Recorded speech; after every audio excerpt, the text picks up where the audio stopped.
L'entrepreneur du jour, c'est Alexandre Pham. Bonjour. Bonjour. Vous dirigez Alfir, c'est un franchisseur d'agence de recrutement en intérim, c'est bien ça? Tout à fait. Ça a été créé en 2009. En 2009. Et vous concurrencez les géants de l'intérim. Comment fait-on? D'abord, on a une approche différente du marché. Évidemment, le but, c'était pas de faire la même chose, j'imagine. Exactement. Notre réseau d'agences est organisé sous le format original de la franchise. Concrètement, ça veut dire quoi? Ça veut dire que nos responsables d'agence ne sont pas des salariés du groupe, mais des entrepreneurs. Ça change tout. Ça change tout. Vous insistez beaucoup sur ce point. Ça change tout parce que c'est un métier de service avant tout. Donc ce qui est important dans ce métier, c'est avant tout la proximité, la réactivité. Et par notre modèle, on a à la fois donc, cette réactivité d'entrepreneur, tout en ayant toutefois la qualité, les outils et les moyens de grands groupes, notamment en termes d'assurance juridique. Alors, fini justement ces agences avec, on le connaît, hein, ces affiches, cherche intérimaire dans tel ou tel secteur. Non, vous, ça se passe sur Internet. Vous avez digitalisé l'intérim. Oui, le digital fait vraiment partie de notre ADN, et ce, depuis la création de notre réseau. C'était le pari d'origine. C'était le pari d'origine. On a considéré que finalement, avoir une agence qui a pignon sur rue, avec des petites affichettes, bon, c'était un petit peu périmé comme business model, et on a souhaité finalement adopter un modèle totalement différent par lequel on va chercher nos candidats exclusivement via des canaux Internet et via les partenaires de l'emploi, candidats qu'on va présélectionner au téléphone et qu'on reçoit ensuite évidemment en entretien dans nos bureaux, mais tout à fait comme un cabinet de recrutement traditionnel, de façon à évaluer l'adéquation du profil que l'on reçoit en entretien par rapport aux besoins de nos clients. Tout ne se fait pas avec des robots. Il y a aussi de la proximité, il y a aussi du contact, hein, vous le disiez. Comment ça se passe aujourd'hui pour quelqu'un qui veut trouver un emploi en intérim chez vous? Avant tout, c'est nous qui allons le chercher. C'est ça la différence. Nous allons le chercher parce qu'il a déposé son CV dans différents endroits, parce qu'il est présent sur les réseaux sociaux, et on va repérer son profil comme étant un profil pouvant répondre à nos besoins. On est amené également à diffuser un grand nombre d'annonces qu'on diffuse sur un nombre de supports assez impressionnants, que ce soit Pôle emploi, l'APEC ou d'autres types de supports payants, de façon à se rendre le plus visible possible, de façon à attirer les candidats qui correspondent aux besoins de nos clients. À ce moment-là, il envoie son CV, on l'évalue de façon assez classique, hein, contrôle des références, évaluation, test, et si on pense qu'il y a quelque chose à faire, à ce moment-là, on va proposer son profil à nos clients. Donc vous utilisez les données? On utilise les données de façon importante. Ce qu'on appelle le big data? Alors, j'aime pas tellement le terme galvaudé parce que d'ailleurs, c'est un petit peu des éléments un petit peu fourre-tout, mais c'est vrai qu'on va chercher en tout cas les données qui nous paraissent pertinentes, à la fois sur Internet, liées au profil du candidat, également côté client, puisqu'on est capable de repérer assez tôt les besoins d'une entreprise ou d'une autre. Dès qu'un prospect, par exemple, met une annonce sur Internet en disant « Tiens, je recherche justement un conseiller clientèle », on est capable de repérer cette annonce-là assez rapidement, de façon à l'approcher, non pas pour se présenter en tant que Lynx RH ou Aquila RH, mais avec… C'est le nom de vos franchises. Hein. C'est le nom de effectivement, notre réseau, mais avec un candidat en particulier. Alors on sait que l'intérim est évidemment un indicateur avancé de l'économie française, donc je ne peux pas ne pas vous poser la question, comment se porte l'intérim aujourd'hui?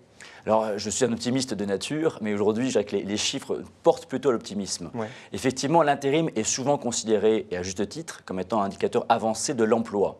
Quand ça commence à aller mal, le premier truc qu'on arrête, c'est l'intérim. Et à l'inverse, lorsque le marché reprend, mais qu'on manque un peu de visibilité, on commence d'abord par prendre des intérimaires. Il se trouve que maintenant, depuis 6 mois, les chiffres sont repassés au vert, avec une croissance de l'intérim de l'ordre de 5% aujourd'hui.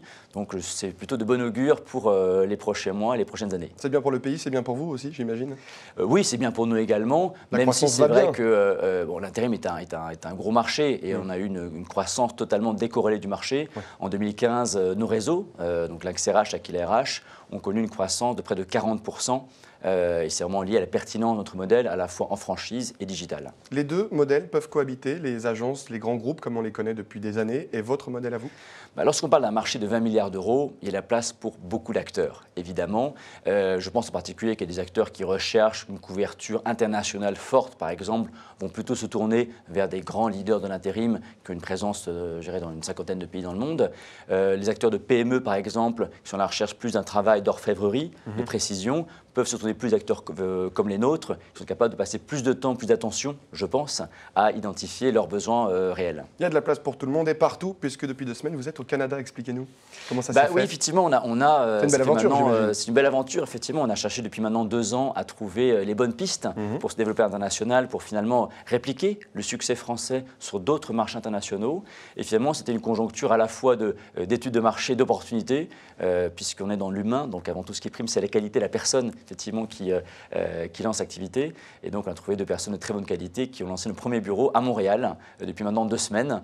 Donc, j'y serai la semaine prochaine d'ailleurs pour effectivement assister au démarrage. Au démarrage de cette agence au Canada. Vous êtes ici sur ce plateau de l'Opinion.fr en partenariat avec Croissance Plus, puisque vous adhérez bien sûr à ce réseau que vous avez rejoint, dites-moi si je me trompe, en 2009, donc au moment de la création d'Alfir. Oui, tout à fait. Pas très longtemps après la création du groupe, effectivement, nous avons souhaité rejoindre Croissance Plus. Ça vous a aidé? Ça nous a beaucoup aidé en termes de conseils, je dirais objectifs, et aussi un petit peu en termes de coaching, on va dire psychologique. Lorsqu'on se lance, lorsqu'on entreprend, c'est vrai que on est toujours face à des problématiques diverses et variées. De nombreux écueils face écueils juridiques, fiscaux, mais aussi humains, d'état d'esprit. On parle souvent sur ce plateau de la solitude de l'entrepreneur. Oui, c'est une réalité, c'est dur, c'est dur. Croissance Plus aide à contrer justement cette solitude. Exactement, parce qu'on retrouve des gens qui partagent les mêmes problématiques que soi. Et finalement, pour moi, c'était une vraie bouffée d'oxygène que de rejoindre Croissance Plus, de pouvoir partager de façon totalement informelle des problématiques avec des gens qui comprennent ces problématiques-là et qui apportent des idées, des solutions.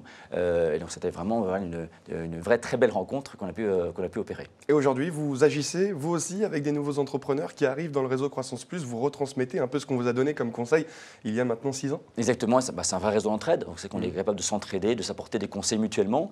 Et on reçoit et on donne. On reçoit et on donne, on échange finalement. Et ce qui est vraiment intéressant, c'est qu'on cherche également à s'impliquer sur des dossiers qui sont fondamentaux pour l'évolution de l'économie française, et notamment justement de la commission emploi de Croissance Plus, qui est amenée régulièrement à proposer des innovations, des réformes qui vont dans le bon sens aux différents intervenants politiques ou médiatiques. Et là-dessus, on vous souhaite beaucoup de courage. Merci beaucoup. C'est pas forcément facile tous les jours, mais c'est bien d'y participer. Alexandre Pham, dirigeant du groupe Alfir, qui était présent sur le plateau de l'Opinion.fr en partenariat avec Croissance Plus. Merci à vous d'être venu. Merci à vous.